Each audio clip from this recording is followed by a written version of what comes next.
Já?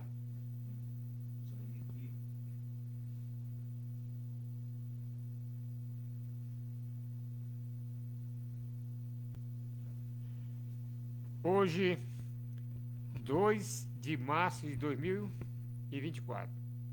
O pau está em Chico. Luna Maria Ribeiro. Ô povinho sem sorte esse de Roraima. Será que existe azar, praga jogada, maldição, credo em cruz? Deus no livre. O fato é que todas as simpatias são aplicadas. Mas quanto mais se reza, mais aparece a assombração. Roraima só funciona quando tem gente de fora do comando. A exceção feita é o governador Antônio Denário, que, nascido em Anápolis, estado de Goiás, já conta com inúmeros tão grande de escândalos capazes de coroar um frade de pedra. Isso, para quem tem vergonha, porque vergonha na cara é o que esse povo não tem. Eles pensam que dinheiro resolve tudo e que todos podem ser comprados, até bater em cima de uma cama sofrendo com uma doença brava. Veja só o que está acontecendo. O senador Chico Rodrigues declara adepto do furto, atualmente comunista, filiado ao PCB, depois que viu a manifestação da Paulista, ficou convencido de que Jair Bolsonaro vai voltar e mandou recado para Valdemar do Costa Neto, presidente do PL, dizendo que está pensando em se filiar ao partido que vai ser candidato a deputado federal em 2026. Mas você acha que pode e Roraima vai entender? O povo de Roraima vai entender? Indagou o Valdemar dizendo: esse povo não precisa entender nada, respondeu Francisco. É só soltar um troquinho que tudo resolve. Você não conhece isso porque eu, rebateu o homem que diz que o importante na vida é fazer um pé de meia. O próprio Valdemar não é nenhum inocente na fila do pão. Ficou de boca aberta com a cara de pau de Francisco. E comentou em um próximo que eu via a conversa. Esse Chico Diga é dos piores vagabundos que eu conheço. Tenho dó daquele estado, pois é Roraima, deve ter governador que bem ou mal levava a coisa em rédeas curtas e tudo funcionava. Vou tomar, para quem não sabe, sou Macuxi, da Gema. Sei das histórias da honesta administração de Ramos Pereira, da roubalheira de Getúlio Cruz, não chegou a completar 2 anos do cargo, das bandalheiras de Neudo Campos e de sua mulher Sueli. Quem for pesquisar a história de Roraima entenderá o que digo. E ainda, tem gente que fala mal do Otomar, dos males o menor. Aqui também teve um senador que sobreviveu por anos e anos à base da propaganda, mas que foi transtornado, transtorno sem tamanho, sofreu um transtorno também. Romero Jucá, como está aí, preciso cuidar, pois ele vive dizendo que irá voltar. O fato é que Roraima não deu sorte com nenhum dos seus motivos nativos, com a exceção de um Júlio Martins, que foi prefeito de Boa Vista e não saiu como ladrão. Eu era criança na época, mas ouvi muito comentário. Agora veja, Roraima mandou um senador para Brasília, nas últimas eleições, que a primeira coisa que fez na oportunidade surgida foi votar em Flávio Dino para compor o STF. Aí teve gente que falou, foi solidariedade, porque Flávio Dino é viado, e ele também é. Não, minha gente, nós não estamos tentando da vida privada de quem quer que seja. O sujeito é conduzido para um cargo importante, como de senador da República. Não é para estar se alinhando com figuras execráveis, pelo fato de seguir o mesmo comportamento sexual. Se for assim, vai virar esculhambação e ninguém mais irá se entender. Se fosse para levar o homossexualismo em terra, teria chamado Clodovil para ocupar um cargo político do Estado. Eu, na minha mãe, eu teria chamado porque ainda era menina na escola primária. O senador, que todos pensavam que iria corresponder ao voto sufragado, é conhecido em Roraima por gostar de uma moita e ter um bafo de pênis, igual de Luiz Barroso, famoso, do STF, o boca de filudo.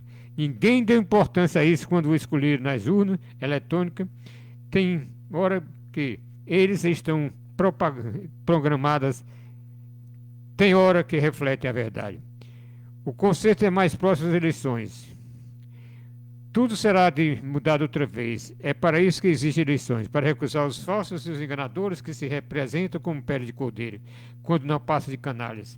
Que se apresentem os melhores, que tenhamos a sorte de escolher figuras de proa, podem ser viados ou não. O que importa é caráter e disposição e trabalhar por uma sociedade melhor, tenho dito.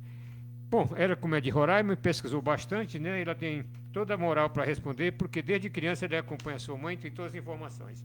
E para concluir, eu faço homenagem aqui a Bianca, professora de inglês, próximo do colégio do Pátio Roraima. Falando ainda um pouco aqui, a Revolução Militar ocorreu a 31 de março de 1964. Decorrido 60 anos no Brasil, se encontra pior que no regime militar. No regime militar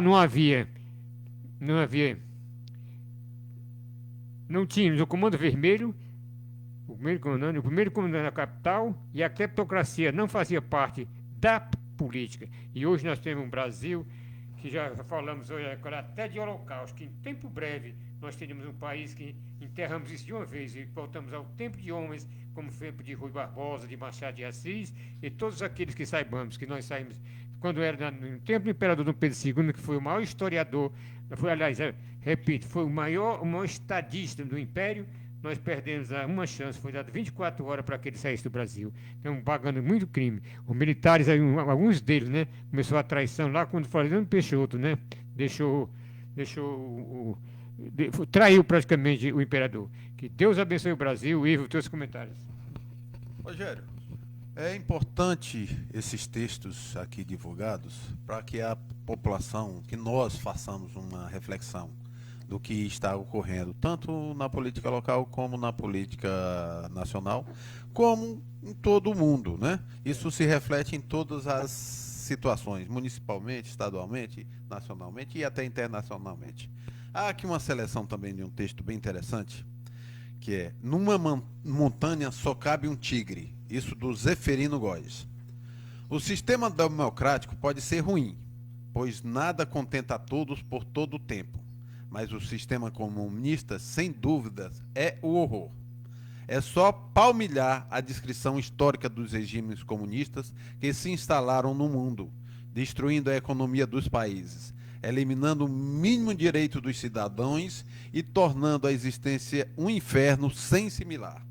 Os livres estão aí, à espera dos que sentem necessidade de obter melhor informação a respeito de nossa jornada terrestre, oferecendo cenários para maior compreensão. A cultura brasileira tem sido sempre a do jeitinho e da arrumação. Não combina bem com compromisso, organização rígida e imposição. No Brasil de hoje, quando autoridades sem delegação popular desejam instalar o terror comunista, presenciamos a ocorrência de desmandos inaceitáveis, na violação constante de regras e leis estabelecidas, para a imposição de vontades da minoria. Quem leu Mal, livro primoroso do casal Yang Chang e John Holiday, toma contato direto com o trabalho de pesquisa que levou 12 anos até ser concluído. Mao Tse-tung matou milhões de pessoas para implantar um regime que altera nuances, mas aí permanece desde 1949. No nosso país, deu-se início à adoção do método de desenho comunista, com aproveitamento de forças marginais, traficantes, criminosos comuns e bandidos variados. Mas a grita dos que trabalham e carregam o país nas costas vai se ampliando. Veja-se Cuba, cuja revolução arrasou o sistema do qual a economia fluía plena de oportunidades para trazer miséria, dor e sofrimento. O atual presidente do Brasil, Lula da Silva, eleito pelos algoritmos das urnas eletrônicas, está mandando comida para a ilha, porque a situação ali já extrapolou o limite de todos estão famélicos e desesperados. Ele prefere deixar com fome os miseráveis do Brasil. Ah, dirão os defensores de regime, mas antes tinha muita prostituição. E agora? As pessoas vendem não apenas seus corpos, mas também seus órgãos por qualquer alimento. sem contar que os apoiadores fanáticos do regime cubano são aqueles flagrados em orgias e bacanais indescritíveis nas câmaras secretas instaladas nos quartos de hotel. O Brasil tem vários chantageados. Nossas autoridades talvez nem percebam, mas estão seguindo cartilha que é exatamente igual a que expõe os movimentos precedentes para a implantação do comunismo.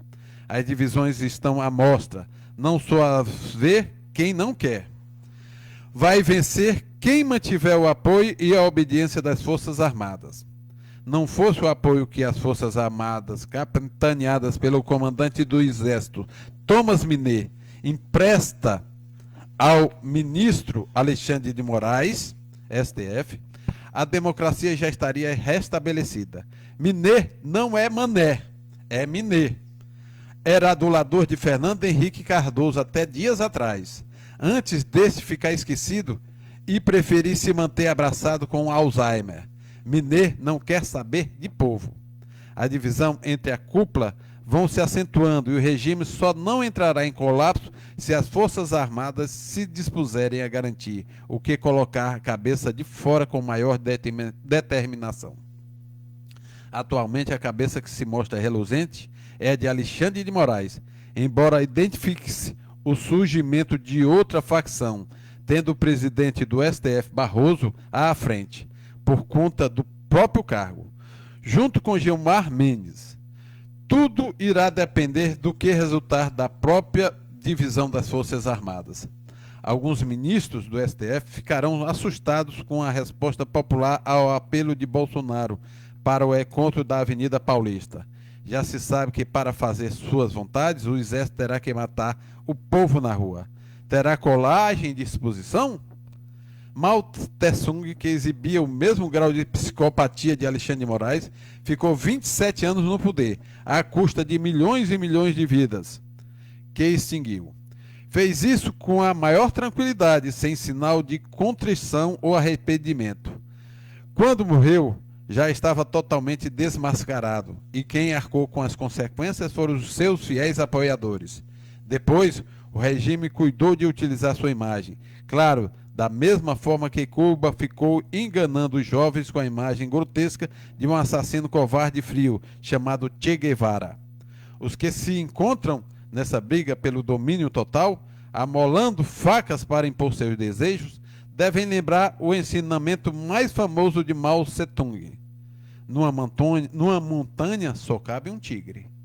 Dito isso, nós perguntamos, senhores senadores e deputados federais, não basta já colocar as emendas para seus estados. É importante, mas o mais importante é termos deputados que não têm nenhum compromisso e que tenham ficha limpa, que tenham disposição para pautar o impeachment e que eleja para um presidente do Senado futuramente um homem que não tenha compromisso com o setor de advocacia, como ocorre com aquele atualmente, que é o Rodrigo Pacheco, que tem um escritório de advocacia que advoga para Vale do Rio Doce. Nós sabemos que o Brasil não é um país de bananas. O Brasil tem homens sérios. O Brasil é país de Rui Barbosa e de tantos outros ilustres homens como Machado de Assis. Agora chegou o momento de lembrar. Quando nós saímos do Império para a República, nós desprezamos os maiores homens da história da humanidade naquela época. Falava 16 idiomas e foi praticamente escorraçado o Brasil. Mas nós temos agora que cobrar das autoridades, quaisquer que sejam. Agora não é momento de democracia. Temos que expurgar de uma vez por todas todos os comunistas que ainda estão no poder. Em tempo breve, os homens de bem e aqueles que tenham capacidade possam assumir os cargos que devem ser para aqueles que têm compromisso com o povo e não apenas com o seu bolso. Que Deus abençoe o Brasil e que em tempo breve nós possamos expurgar todos os bandidos, inclusive as facções criminosas que ainda imperam e estão entrelaçadas com os políticos que administram toda a capacidade organizacional das quadrilhas. Que Deus abençoe o Brasil. Hoje eu faço uma homenagem especial a todos aqueles que me ouvem e em um tempo breve nos encontraremos para novos momentos de possamos tirar o Brasil da lama que nos encontramos. A todos, muito obrigado.